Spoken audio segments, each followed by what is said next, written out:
host, Alex, and it's time for the Handed Down BeatDown. And with me, as always, is Koba, and Madam Tuesday is with us. Say hi, Koba, and Madam Tuesday. Ooh, yeah. We're back tonight at your tonight's main event. Yeah. As you can see, I am wearing my Macho Man Randy Savage Macho Wars t-shirt. Yeah. Dig it. Yeah. How are we doing tonight, guys? Well, as you can clearly see, I'm kind of hyped, ready to go. Doing I'm pretty with good. that. Well, with Wrestlepalooza in our rearview mirror as the first ESPN WPLE event, I want to review some of the winners from yesterday and what is to come with the next PLE crown jewel in the home of Perth, Australia. So we're gonna get into talking about the women's world championship match, the vacant match between Io Sky and Stephanie Valkyrie, with Valkyrie winning her first main roster title. So happy for her. What do you guys think of this match? Tuesday, I'm going to defer to you because I believe you have better insight on this. Yes. So for my insight on the fight, it was easily one of the most solid matches in WrestlePalooza that I witnessed. Easily, I enjoyed it. I enjoyed it between Io Sky and Stephanie Vaquer. And easily with Stephanie Vaquer, and she is the first Hispanic title holder, I believe. No, not first title holder, first of the women's world champion title to hold that one in particular. So she, and I think it's very fitting since it is a part of Hispanic Heritage Month. And I really it was fast paced, but it was enough to keep the pacing enjoyable. Where I also said, in those and as I said in those matches, it's because we already got to see where the preview before when Io was the when she was the women's world champ for a time, and then Stephanie came out when she was in NXT and she carried her title to there as well, and they said they wanted to wrestle each other. So it's a really good callback to that because um although there were some stupid shenanigans happening with that match, but this one in particular was able to finish it. And I loved how intricate they both were. They gave their best, they put on the best performance. And I will always say, Io Sky has always got my respect. And Stephanie Valkyrie, definitely she's new, but she's on her way to become one of the best talents that we are seeing of this time and generation. All right. Io Sky to me has always been a great performer. Single hand, she's always been underutilized by WWE because she's so good. Mm-hmm. She kind of gets lost in the shadows because they want to keep pushing Becky Lynch and Charlotte Flair down our throats. But Io Sky is fantastic as a performer, and Yes. Stephanie Vaquer also a great performer in her own right. This easily could have been anyone's match of the night.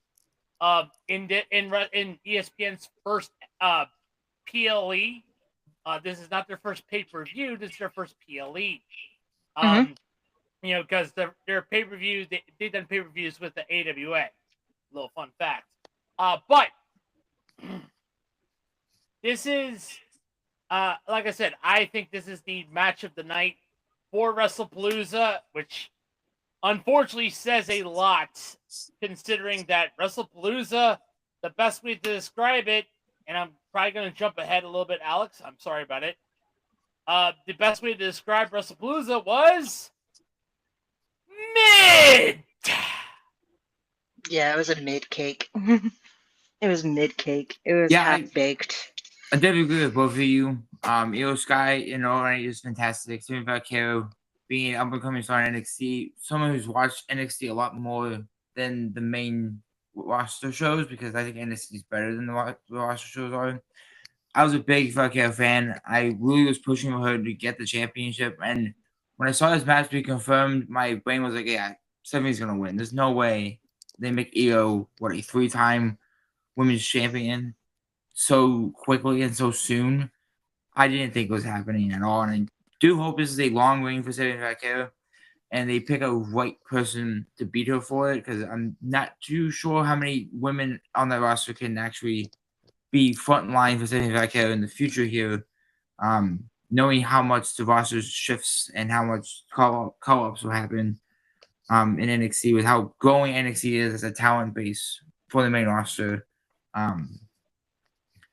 Yeah, it was definitely a fun match. I do think it was the best match on the card. A lot of people didn't like the card. A lot of people were up in arms about it.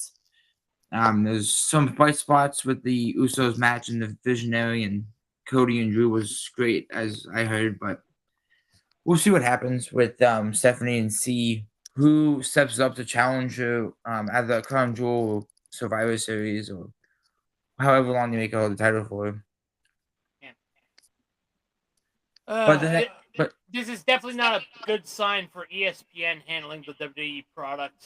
I don't know what the hell is going on through Paul Levesque's mind, other than, well, I don't want to sound too political here, but probably whatever Pumpkin Spice Palpatine's trying to sell him. So that's all I'll say about that.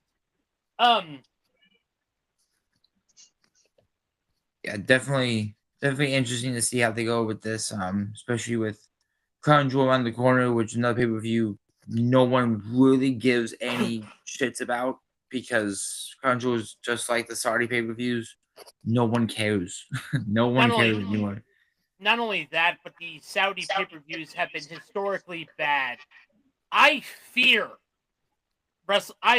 this next WrestleMania coming up. I fear it. You know, not the Vegas one. I'm talking about the next one in Saudi, like. Oh yeah. The 2026 WrestleMania, 2027 WrestleMania. I fear that one. I'm Definitely. not even going to bother with that one, to be honest. I mean, and I can speak from a standpoint of like what everybody was experiencing on that situation, and yeah. I'm going to be on the consensus with everybody saying that it was a bad. Why would you do this? This is like the first WrestleMania that is outside of North America. And you're gonna choose Saudi. Exactly. You could go anywhere else other than North Korea. Yes. You could go to Tokyo. You could go That's what I'm saying. You could go to Wembley. You could go anywhere else, and you fucking choose Saudi Arabia. Yep. That pissed me off. I will be honest. That pissed me off. I was like, "Are you fucking serious? You could have picked. You could have picked Paris, London, Dublin. Could have picked Belfast. Could have picked Barcelona. Could have picked Madrid. Could have picked Berlin. For God's sakes! I mean, you could have picked Germany is a great wrestling city. Yeah. You know, hell, if you really wanted to stretch out, you could have returned to Cape Town, South Africa. Exactly. If you fucking wanted to. But Australia. No, they choose the blood money. Yep. They're just like, yep. And it's the first. Just no, dude. That. And not only that, but I feel for the women in that situation, to be honest. It's going to put a huge issue and a damper on the women's division, because right now the women's division is doing great. Yeah. But you're literally just you're basically pulling the reins back with that when you announce that we're going to Saudi Arabia. They're handcuffing an entire division. Because, you know, and again, I know not all Muslims believe in what the Saudi Arabian government believe in. I know that. Exactly. Yeah. But even so, this is just a slap in the face to not only that division, but us, the fans. Yes. You know, with everything as far as prices, as far as the experience. We, the common hardcore fan, the one that has never left the product, we are getting squeezed. Yes. And we are powder right now. And they're trying to squeeze more trying to squeeze more fandom out of us, more livelihood out of us. And you have destroyed that. Yep. Definitely agree. I'm not gonna get into what Nick Khan had to say about the cost of live events per ticket, not like, are you trying to alienate the young fan base too? Like, yeah. Shit. I said this last time on the podcast. You just made Vince McMahon a babyface in this situation. Easily. You made us like Vince McMahon a little bit more. Yep.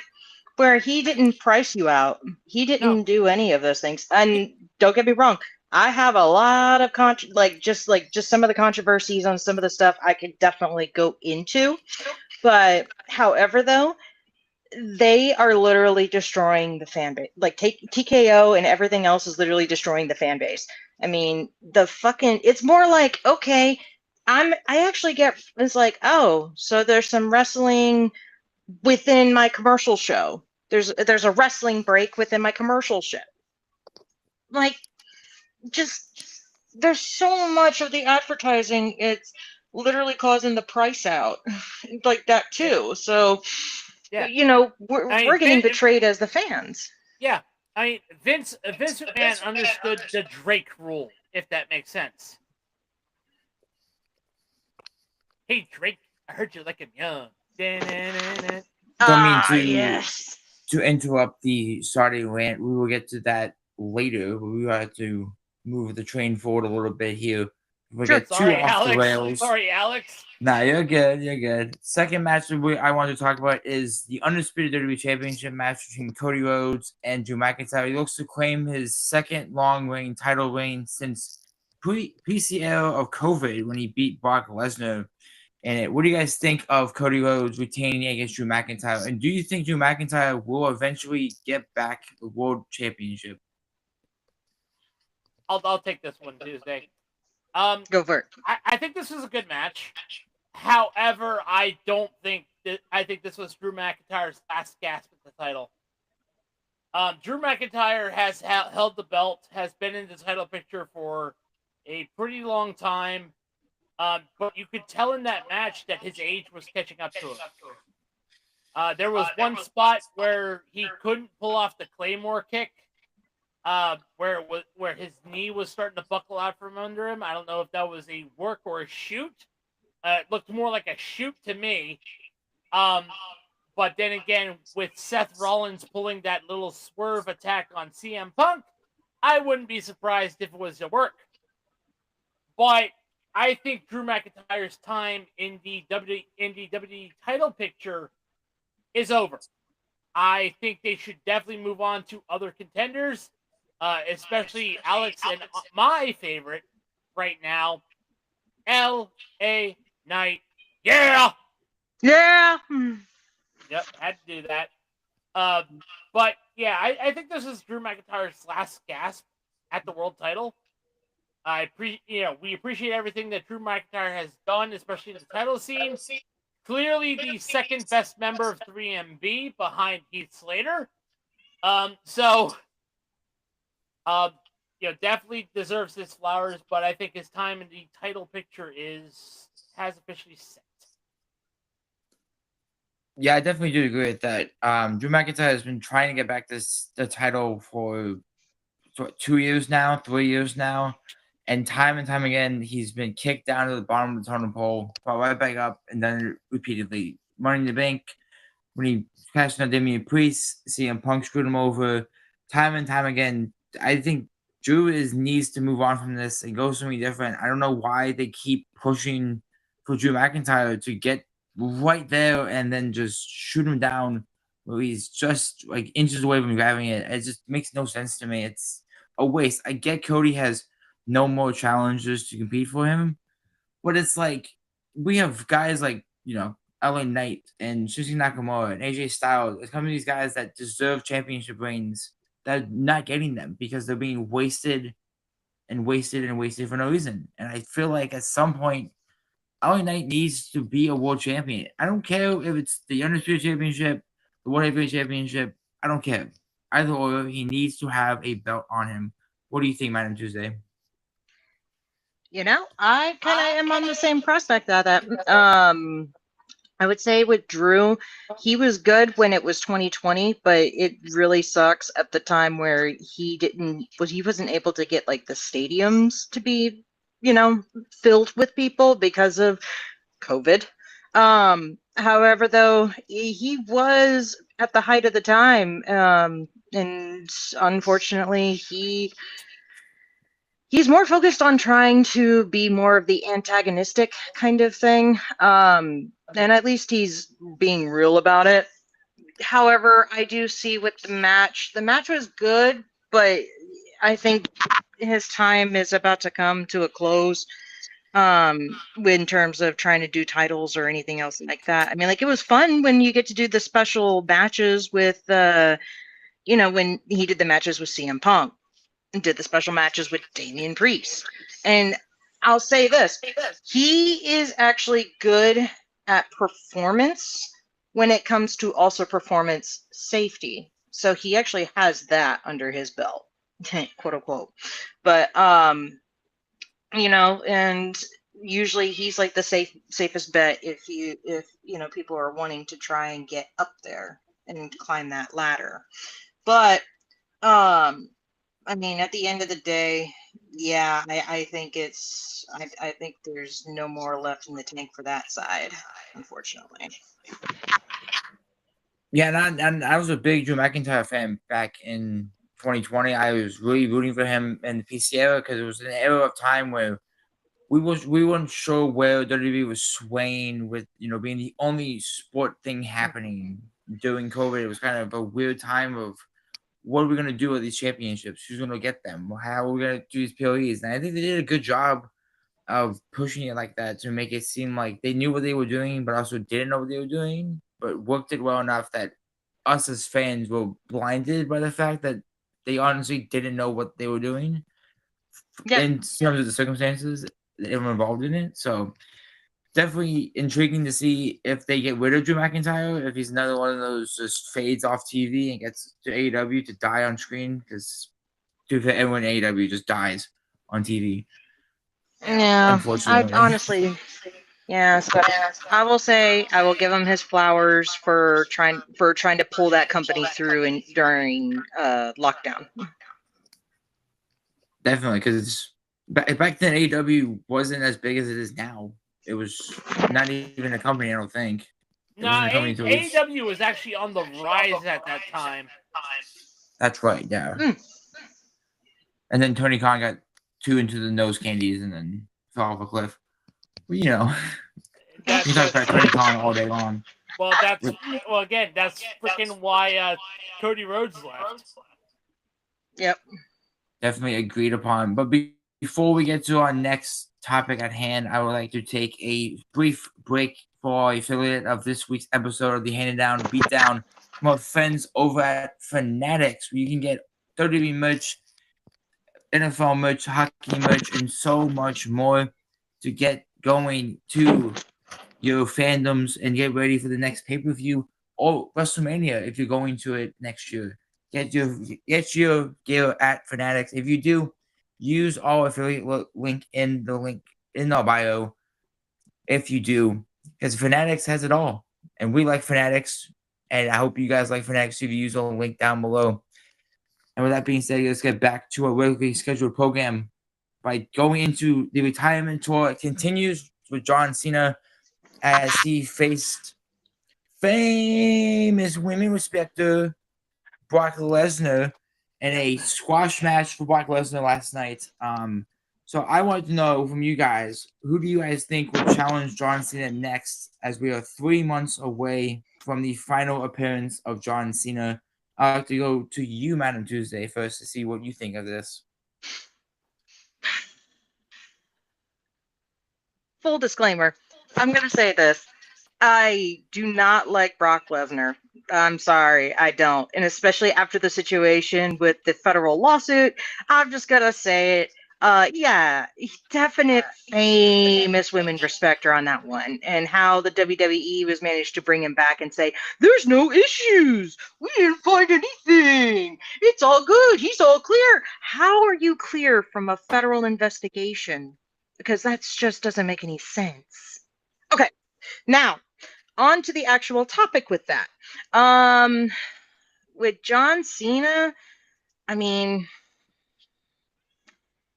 if he's ready to go, and as weird as I'm going to say it, I just, why do I think that The Rock and John Cena I'm again? a bad Like, influence on all of you. I am so sorry. A third time. Oh my goodness.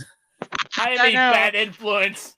It is my fault for bringing famous women respecter Brock Lesnar into that Yes. conversation. Nah, you're fine. It's okay. Like, I'm used to it. And actually, I like the sarcasm with it, so it helps.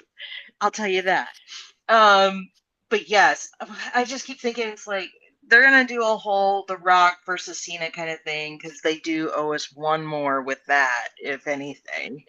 Um, or it could be, well, I hate to bring this up. I don't think Rock Cena 3 Electric Boogaloo times 2 is going to happen. Rock lost a fuck ton of weight. Have you seen it? No, I haven't. He lost a fuck ton of weight. Oh shit. Yeah, so that is definitely not going to happen. You know, but if anyone is going to face John Cena after the famous women respecter Brock Lesnar going through a squash match on John Cena, which, first of all, who the fuck wanted to see that other than famous women respecter Vince McMahon? Yep. You know, because that's the only person who wanted to see a squash match of John Cena. And nobody wants to see us spamming F5 all over on a fucking keyboard. An F5 on the keyboard move. We don't want to see that. So getting back to the original topic at hand, Yeah. I definitely think that John Cena is going to rest a bit, if that makes sense. They're going to put him on the shelf for a little bit, and then he's going to make an appearance, and his next opponent is going to be someone, is actually going to be a very interesting opponent. I don't know if they have faced yet in John Cena's retirement tour, but it would be great. Sami Zayn. Ooh. I mean, we did have one with the United States Championship, I think, but that was interrupted. Oh yeah, the Open Challenge, yeah. At the U.S. Open Challenge, having Sami Zayn to face John Cena would definitely be great. Yeah. It could be a couple, someone else, but in my opinion, the top contender should be Sami Zayn. I mean, Kevin Owens is out. Yeah. Indefinitely with a neck injury. Yes. We don't know if he's going to return or not. Yeah. Other than that, I don't see any other opponent as far as in the greatest, in the very best of the Eagles collection of John Cena's retirement tour. That or Roman, maybe. I have one I would like to see. I want to see AJ and Cena part 2. AJ Styles. They fought for the AJ they fought for Styles the World Championship. I was about to say AJ Styles has addressed his frustration. Maybe that would be a decent shot in the arm for AJ Styles. Because according to the press conference, we're getting possibly Cody Seth at Crown Jewel for titles, so we can't get Oh my Cena and god. Seth again. So Well, welcome to the bad booking that is Saudi. Yeah. So we can't get Cena and Seth again, knowing their history of the Shield and Nexus and what's. So we'd like to see that again, but we probably can't. But AJ and I Cena thought we part were- 2 would be nice. I thought it was going to be with I thought it was going to be with Cody and like there was like a Cody and Seth. I thought that would be like Survivor Series or some shit. I don't know. But So All I know is they stared at each other at the press conference with their belts, and I was like, oh no. oh boy, yeah. so I want to address an interesting rumor if I can. I don't know if it would be part of your show or not, Alex. Probably not your bullet point, but Oh shoot, there's go for it. an interesting theory that Goldberg and Bret Hart might be getting involved in Survivor Series in some way. Oh boy. Oh gosh, of course. I mean, Bret Hart can't take a bump. That's obvious, but in like maybe like deciding their teams for Survivor Series, like something like that. I think we've seen enough of Goldberg at this point. We've seen him 10 different times fight and lose everything. But again, they can't wrestle each other because Bret Hart, he can't take a bump. He's Goldberg for a reason. Yeah. Well, Bret Hart also had a stroke, so. Anyway, let's he had a stroke earlier. That's why his like return matches were very not really physical. If you really take a look at it, they weren't really that physical. I just wanted to bring that up. I do think we will get a really interesting War Games match, and I really hope that the Vision is involved in fighting the OG Bloodline or the Bloodline to a degree.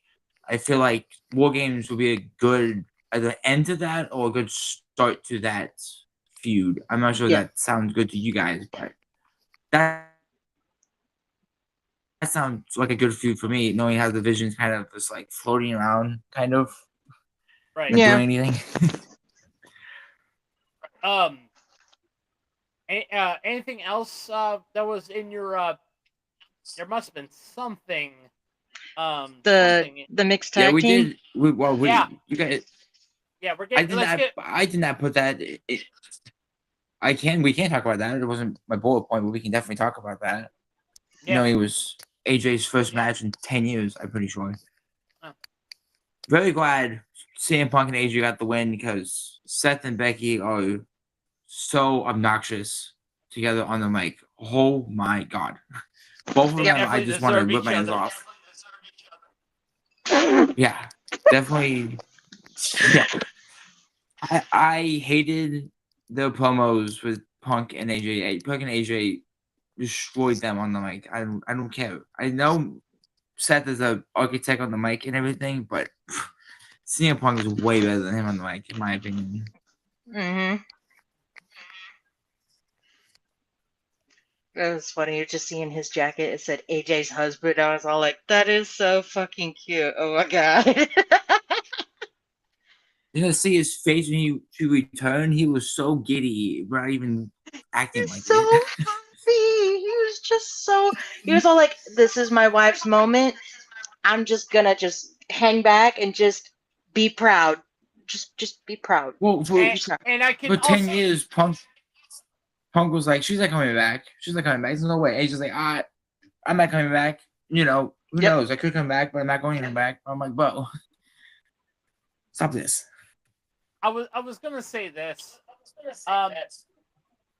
Sometimes when a wrestler sits and stays away from the ring for a while, it just seems like sometimes they forget, a lot of their rest holds and a lot of their maneuvers. Or sometimes you could be Ricky the Dragon Steamboat in 2009 and actually do better than expected, Because Ricky the Dragon, he had he had a 15-year exodus from in-ring competition. Because of a back injury, and he looked great in his return. So, AJ Lee stepping away for 10 years might have definitely done her some good because she looked sharp in this match. Mm-hmm.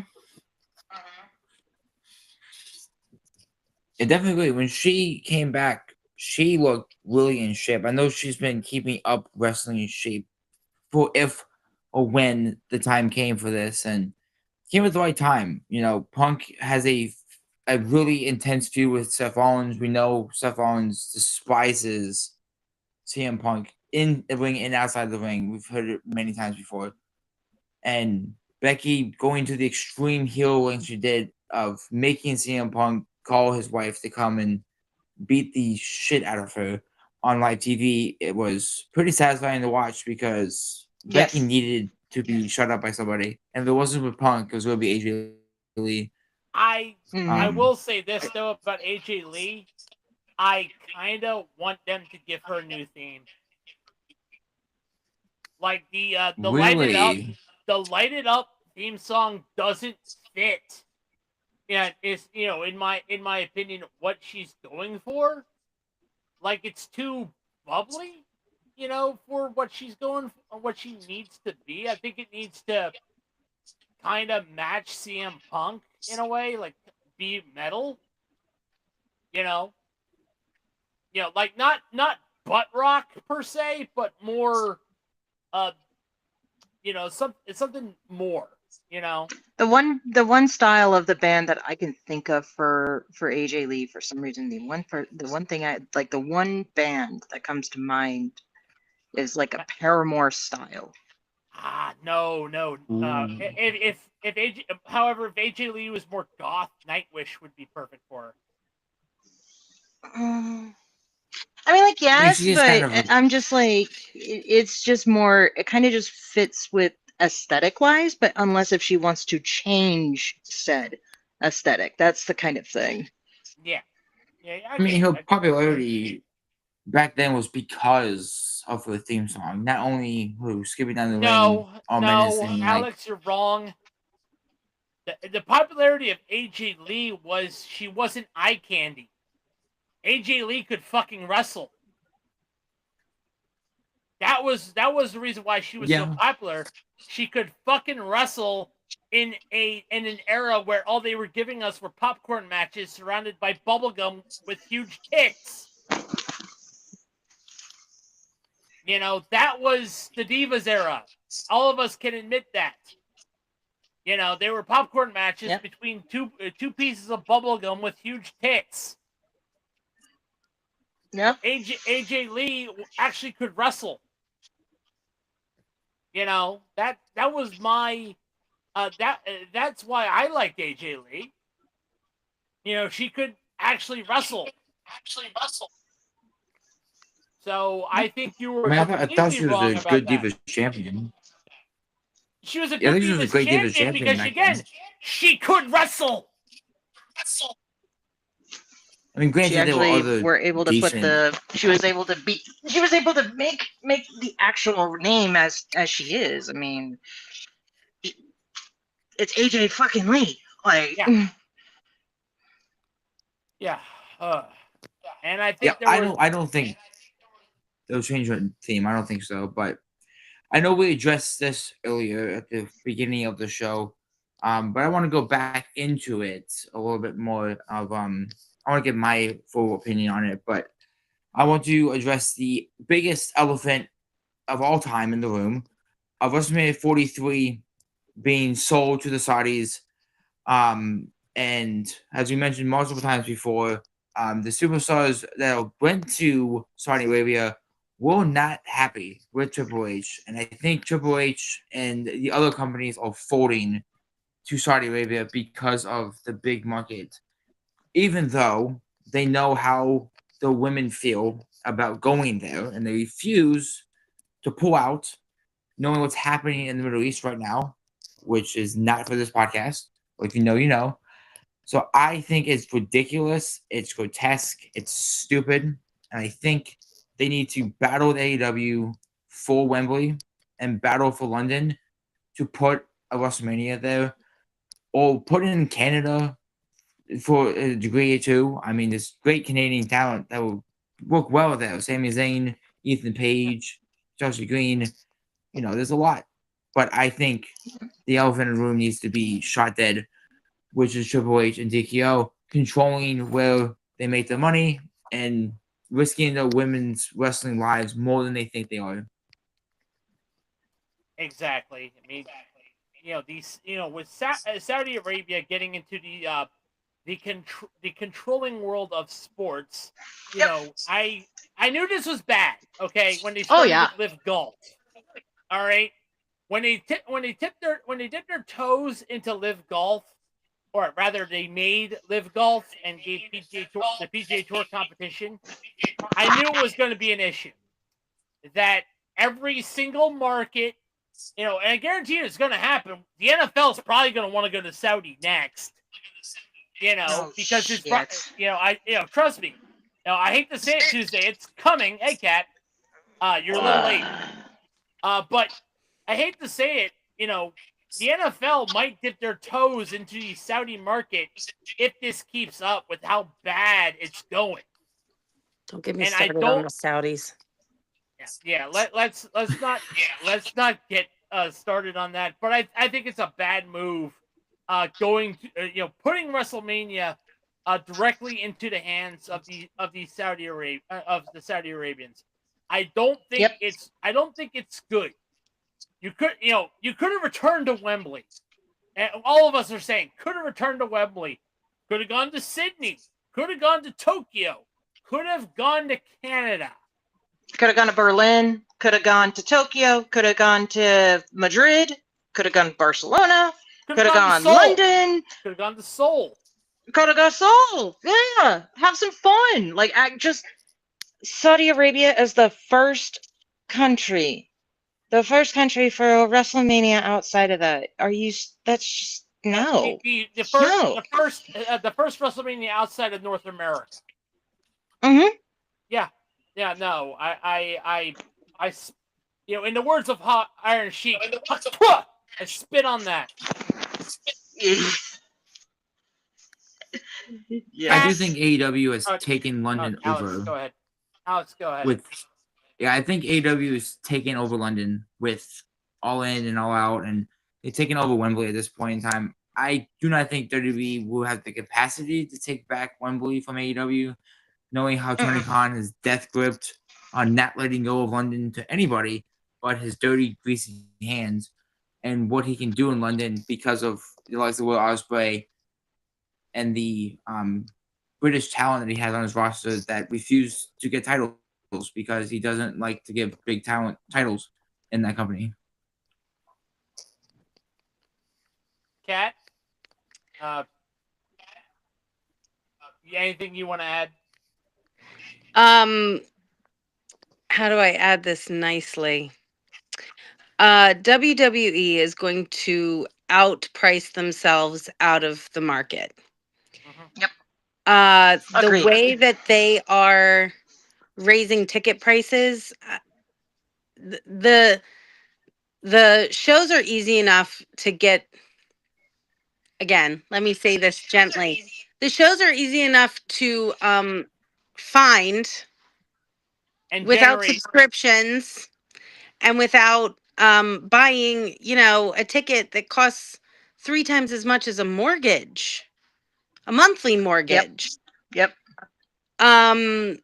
So I feel like WWE is starting to shoot themselves in the foot a little bit here, and going to a country like Saudi Arabia, it's they're going after the money. Like, let's just call a spade a spade. They're going after the money. They're going after the paycheck. And in the process, they're going to lose people to AEW. Now, I will say, I don't watch AEW. I don't like how Tony books. Sorry. But I do watch NWA. I don't know if any of you watch NWA, but I love NWA. I've loved NWA for years. Billy Corgan is actually doing a good job with NWA. He's Not gonna doing an lie. incredible job. They've got this whole NWA. territory thing now. If you want to look them up, they're on Roku. The current season, and they've been on YouTube and Twitter. Yeah. So I'm Yeah, trying to think where else they we were. refuse to call it X. We refuse to call it X. I It's always forget. Twitter for me. I forget. Yeah. I forget to call it X. Quite frankly, I don't want to. Fuck That's Elon fair. Musk. Yep. Fuck Musk. but I really feel like unless Triple H kind of walks some of this back, a lot of He people won't. are just going to be saying, okay, well, I guess we're just going to take our money elsewhere. Yep, that is exactly what's going to happen. I mean, it's just plain as day. I mean, to take in comparison of the tickets that I actually got when I went to SmackDown, the one that was in San Antonio for this year. So when last year for the tickets, when I got the tickets for when I got the tickets from well, Chris bought the tickets, he said they were easily like maybe like $60 a ticket, and we were kind of like on the upper prom, you know.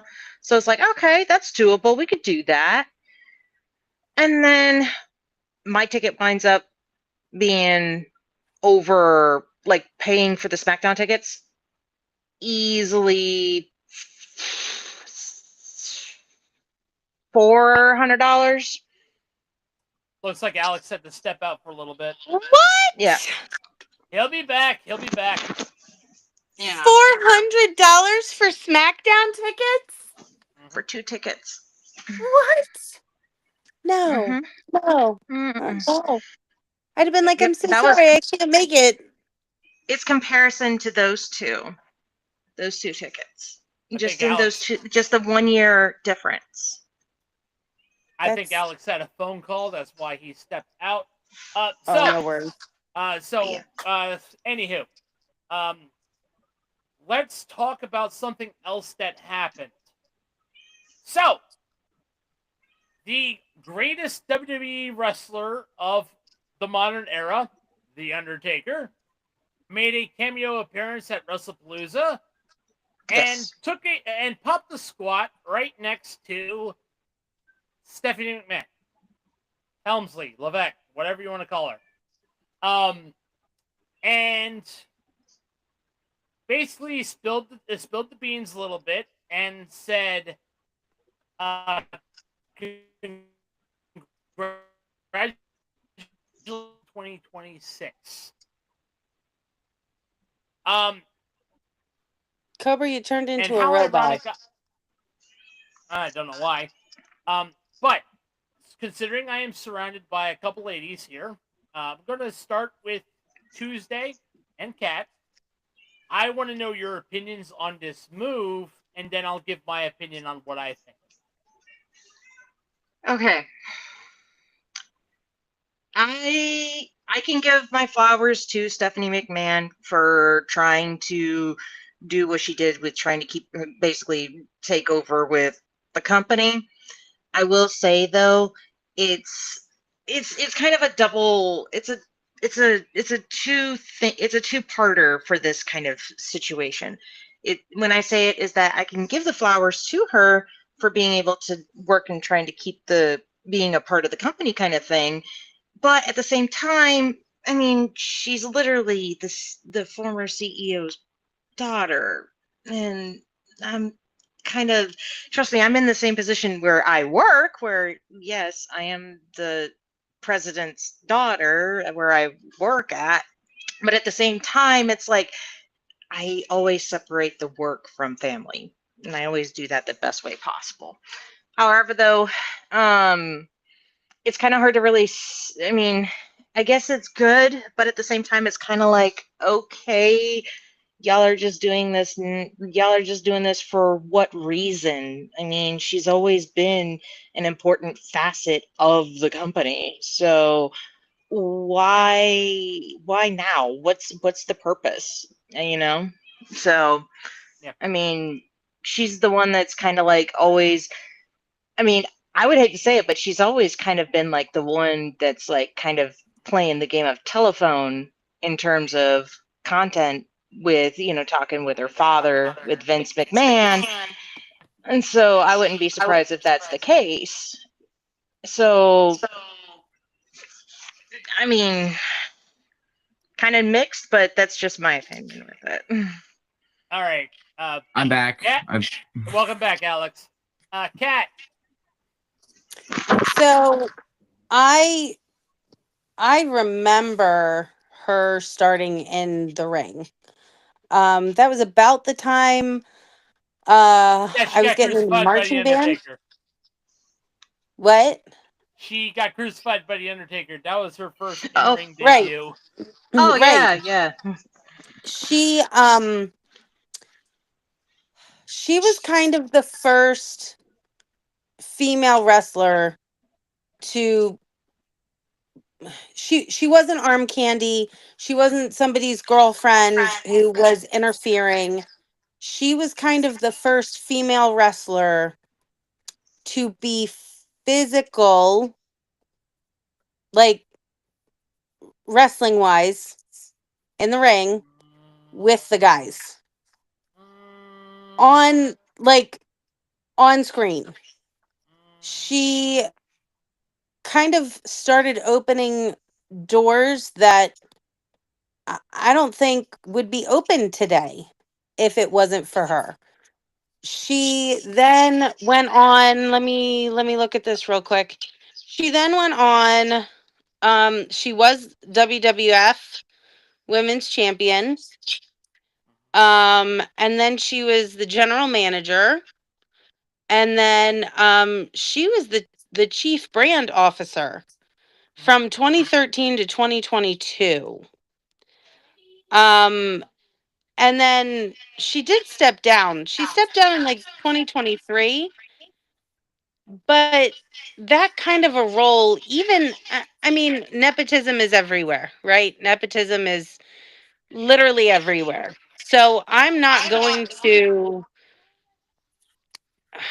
say anything about the fact that, oh, daddy got her a job. I don't think you stay in a job like that with a board of directors if you're not doing your job correctly.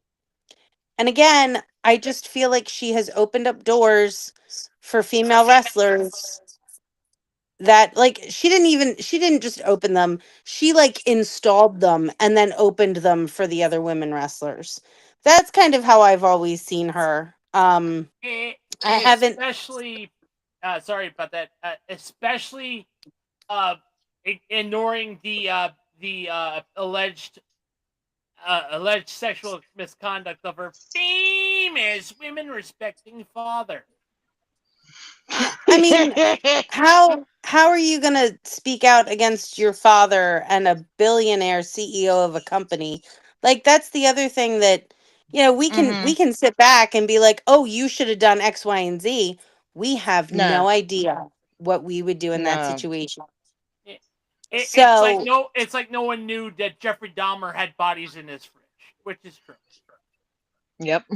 so it's one of those things. I think that Stephanie has done incredibly well with the storylines and the hands that she has been dealt, and then really helping WWE to go from one era into another, and actually kind of into the era we're in now, which I don't even know what they're calling right now, but Who knows at The this she's point? Netflix. I'm going to say that the streaming Netflix era, era. The Netflix Netflix era, era. streaming era. Take your pick. I'd okay. say a streaming era. Yeah. That works. But I don't know if they're inducting her her character. I don't know if they are inducting her from the business side of things. And that's the thing with Yeah. WWE's Hall of Fame. There's like subcategories, Mm-hmm. but there's no Hall of Fame for us to actually go visit. So it's difficult to um kind of compartmentalize people when there's no way to compartmentalize them. Yep. I'll go next because Alex is back. He is the main host, so I better answer this. Am I stepping into a Stephanie McMahon Hall of Fame talk here? Yes. Yes. Okay, cool. Okay. So we're still on topic. So in my opinion, Stephanie McMahon deserves a Hall of Fame induction. I will not argue that. What I will argue is the timing of the announcement. I have always been under the assumption that the WWE Hall of Fame announcements should be done closer towards the road to WrestleMania. December at the earliest, before the Royal Rumble at the latest, where we start announcing the Hall of Fame. That's just my humble opinion. That's my main problem with it. We got Stephanie McMahon as one of the Hall of Fame inductees. Oh, great! It just gives a negative stigma to me. Oh, great! The class is either going to be abysmal or the class is going to be over the top, and that Stephanie McMahon is going to be a lower part of the Hall of Fame ladder. That's just my humble opinion. I wasn't, Kat, I know we got into a little bit of an argument over that. I never said she didn't deserve it. I always thought that that the announcement was just way too soon. See, had you said it needed to wait until January, December, I thought you meant December it's too soon. It's too soon after her career, or after her whatever. And I was like, you're being an idiot.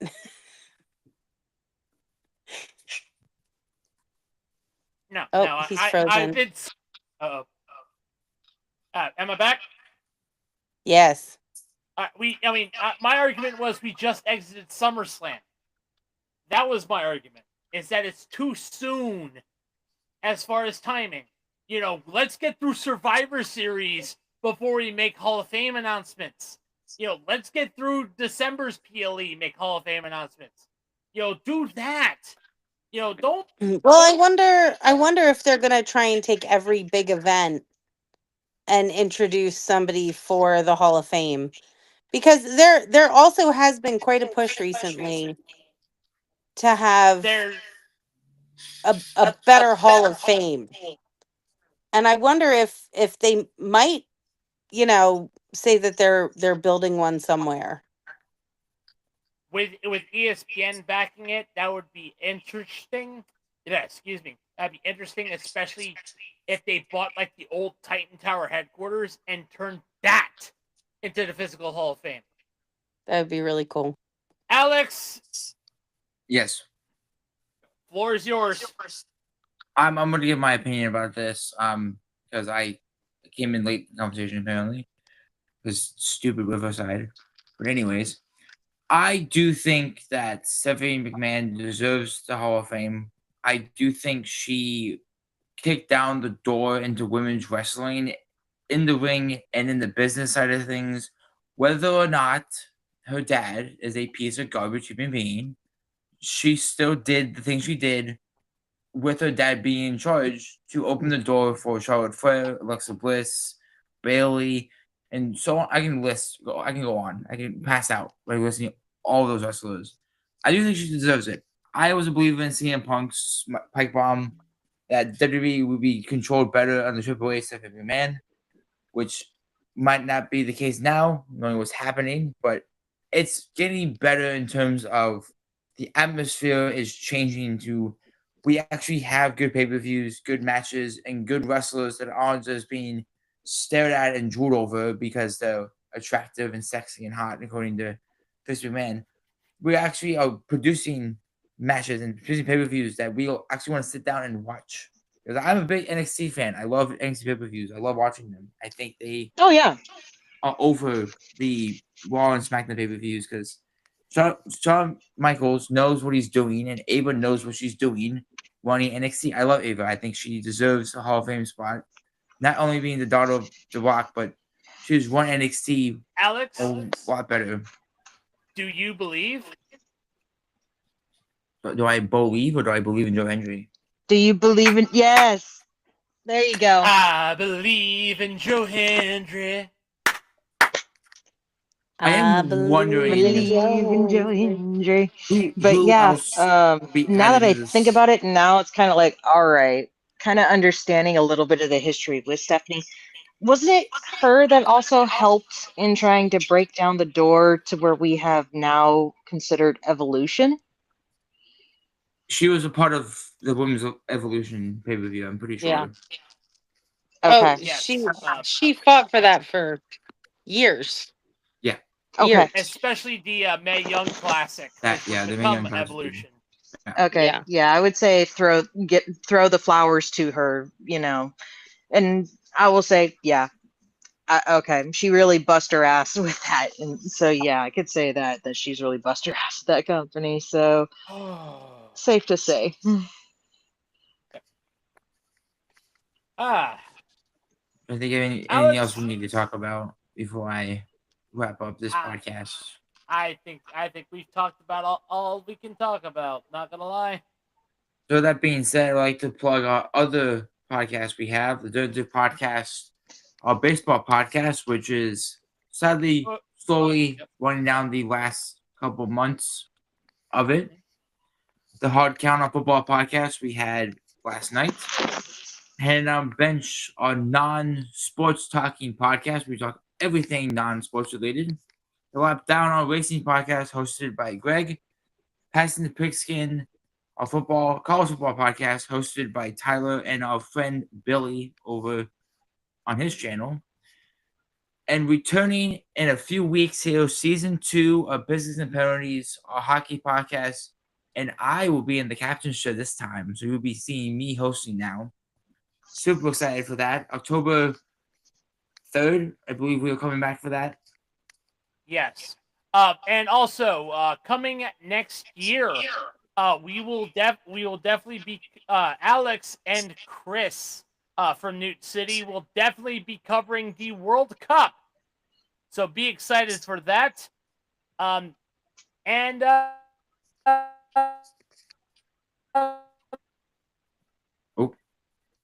the bio I think we down lost below them. wherever you get your podcasts. We also have a Patreon.